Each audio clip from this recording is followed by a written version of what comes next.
குளிர்காலத்துக்கு இதமா ப்ராக்கோலிய யூஸ் பண்ணி நம்ம இன்னைக்கு ரொம்ப டேஸ்டியா, கிரீமியா ஒரு சூப் ஒண்ணு பண்ண போறோம். வாங்க வீடியோக்கு போகலாம். சப்ஸ்கிரைப் பண்ணிட்டு தொடர்ந்து பாருங்க friends. Welcome to Vicky's kitchen. நம்ம செய்ய போற குவான்டிட்டி 3 பேர் நல்ல தாராளமா சாப்பிடறதுக்கு போதுமானதா இருக்கும். ப்ராக்கோலி 200 கிராம் எடுத்திருக்கோம். இந்த சூப்புக்கு பூண்டு நிறைய போடணும்.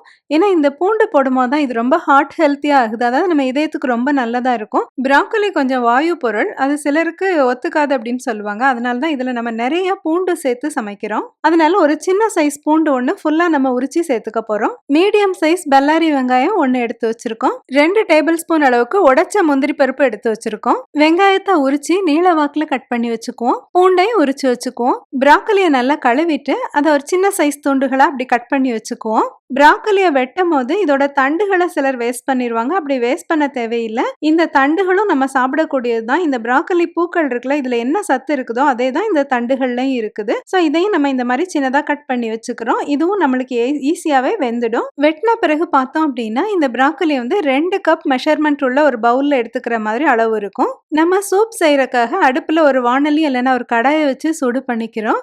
அதில் 1 டேபிள் ஸ்பூன் நெய் இல்லைன்னா வெண்ணெய் சேர்த்துக்கிறோம். இந்த சூப்புக்கு நம்மளுக்கு வெண்ணெய் இல்லைன்னா நெய் தான் நல்லா இருக்கும். எண்ணெய் நம்ம சேர்த்து செய்யறதோட இதுதான் நம்மளுக்கு ரொம்ப வாசமா நல்லா இருக்கும். நான் நெய் சேர்த்திருக்கிறேன். நெய் உருகின பிறகு அதில் நம்ம வெட்டி வச்சிருந்தோம்ல அந்த வெங்காயத்தை போட்டு வதக்கிக்கிறோம். வெங்காயம் அதிகமாக செவக்கணும் அப்படின்னு அவசியம் இல்லை. இது நல்லா சாஃப்டா வர்ற வரைக்கும் நம்ம வதக்கினா போதும். வெங்காயத்தை சேர்த்து வதக்க ஆரம்பிச்சோடனே நம்ம அது கூட ஒரு பச்சை மிளகாயை போட்டுக்கிறோம்.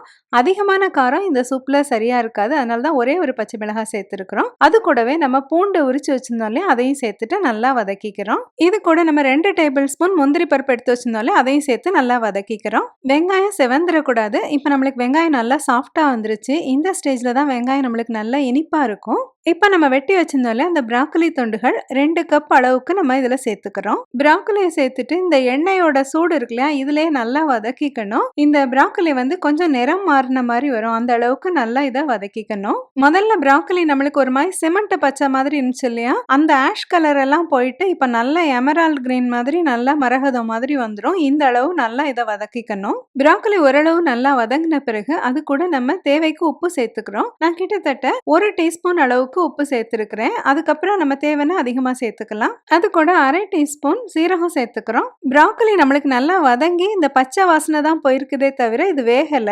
இப்ப நம்ம காயை வேக வைக்கிறதுக்காக அது கூட 1/2 கப் பால் சேர்த்துக்கிறோம். ப்ராக்கோலியை நம்ம கம்ப்ளீட்டா இந்த பால்ல தான் வேக வைக்க போறோம். இப்படி நம்ம பால்ல வேக வச்சு பண்ணும் போது நம்மளுக்கு இன்னும் கொஞ்சம் நம்மளுக்கு இதுல இருந்து கால்சியம் சத்துக்கள் கிடைக்கும். இது கூட நான் ஒரு 1/2 கப் தண்ணியும் சேர்த்திருக்கேன். ஏன்னா இந்த காய் வேகும் போது கொஞ்சம் இது வத்திரும். அதனால நம்ம இந்த மாதிரி தண்ணி சேர்த்திருக்கிறோம். நல்லா கொதி வந்த பிறகு ஒரு மூடி போட்டுட்டு தீயை ஒரு மீடியம் ஹீட்ல வச்சு ஒரு 10 நிமிஷம் இதை நல்லா வேக வச்சுக்குவோம். காய் வெந்துட்டு இருக்கும் போதே இதுல கார்னிஷ் பண்றதுக்காக கொஞ்சமா நம்ம மல்லித்தலையை எடுத்து பொடியா கட் பண்ணி வச்சுக்கிறோம். 10 நிமிஷம் கழிச்சு நம்ம மூடியை திறந்து பார்த்தோம் அப்படின்னா நம்மளுக்கு காய் வெந்திருக்குதா அப்படின்னு நம்ம இப்ப செக் பண்ணிக்கலாம். இப்போ ஒரு துண்டு ப்ராக்கோலி எடுத்து நம்ம செக் பண்ணோம்னா இது நல்லா சாஃப்டா வெந்திருக்கணும். அந்த அளவுக்கு நம்ம வேக வச்சுக்கணும். இனிமே நான் இதை ஒரு ஹேண்ட் பிளெண்டர் வச்சு இந்த மாதிரி இப்படி நல்லா இதை கடைஞ்சிக்க போறேன். அதாவது நல்லா இதை ஒரு மிக்சியில போட்டு கூட நம்ம இதை மசிச்சுக்கலாம். ஆனால் மிக்சியில போடணும் அப்படின்னா இதை ஃபர்ஸ்ட் நல்லா ஆற விட்டுட்டு அதுக்கப்புறம் தான் நம்ம மிக்சியில சேர்க்க வேண்டியிருக்கும். அப்படி நம்ம மிக்சியில போட்டு அரைச்சிட்டு கூட இதை திருப்பி நம்ம கொதிக்க வச்சோம்னா நம்மளுக்கு இந்த சூப் ரெடி ஆயிரும். ஆனால் நான் இமீடியட்டாவே இதை சர்வ் பண்ணணும் அப்படிங்கிறக்காக நல்லா சூடா இருக்கும் போதே இந்த அடுப்பை ஆஃப் பண்ணிட்டு அதில் வந்து இந்த ஹேண்ட் பிளெண்டரை வச்சு இந்த மாதிரி நல்லா இதை மசிச்சு விட்டுக்கிறேன். இந்த ஹேண்ட் பிளெண்டர்ங்கிற கிச்சன் அப்ளையன்ஸ் நம்மளுக்கு கீரை கடையிறதுக்கு அதுக்கப்புறம் இந்த மாதிரி சூப் எல்லாம் மசிக்கிறதுக்கு ரொம்பவே யூஸ்ஃபுல்லா இருக்குது. இப்போ இந்த ப்ராக்கோலி நம்ம நல்லா கம்ப்ளீட்டா அரைச்சிட்டோம். பாருங்க இதுல எதுவுமே கெட்டியெல்லாம் இல்ல. அந்த அளவு நல்லா கம்ப்ளீட்டா இதை அரைச்சிட்டோம். இனிமே அடுப்பை ஆன் பண்ணிட்டு இந்த சூப்பை நல்லா கொதிக்க வச்சுக்குவோம். இதுல நம்ம நிறைய முந்திரி சேர்த்து அரைச்சிருக்கிறதுனால இந்த சூப் நல்லா கெட்டியா கரெக்டான பதத்துக்கு வந்துடும். யூஸ்வலா நம்மளுக்கு ரெஸ்டாரண்ட்ல இந்த மாதிரி முந்திரிக்கு பதில்ல கொஞ்சம் மைதா மாவை வந்து வறுத்து போட்டு இது கூட கலந்துப்பாங்க. அந்த மாதிரி பண்ணும் போது இது இதே டேஸ்ட்ல வரும். ஆனா முந்திரி, பால் இந்த மாதிரி எல்லா ஐட்டமும் சேர்க்கும் போது இதுல உள்ள கால்சியம் லெவல் நமக்கு நிறையவே அதிகமா கிடைக்குது.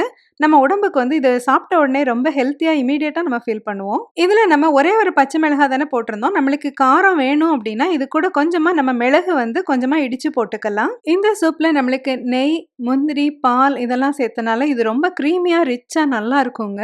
சோப் நல்லா இப்போ கொதிச்சு வந்துருச்சு. இனிமே நம்ம ஆஃப் பண்றதுக்கு முன்னாடி இதுல கொஞ்சமா நம்ம நறுக்கி வச்சிருந்தாலே அந்த மல்லித்தலையை தூவி ஆஃப் பண்ண வேண்டியதுதான்.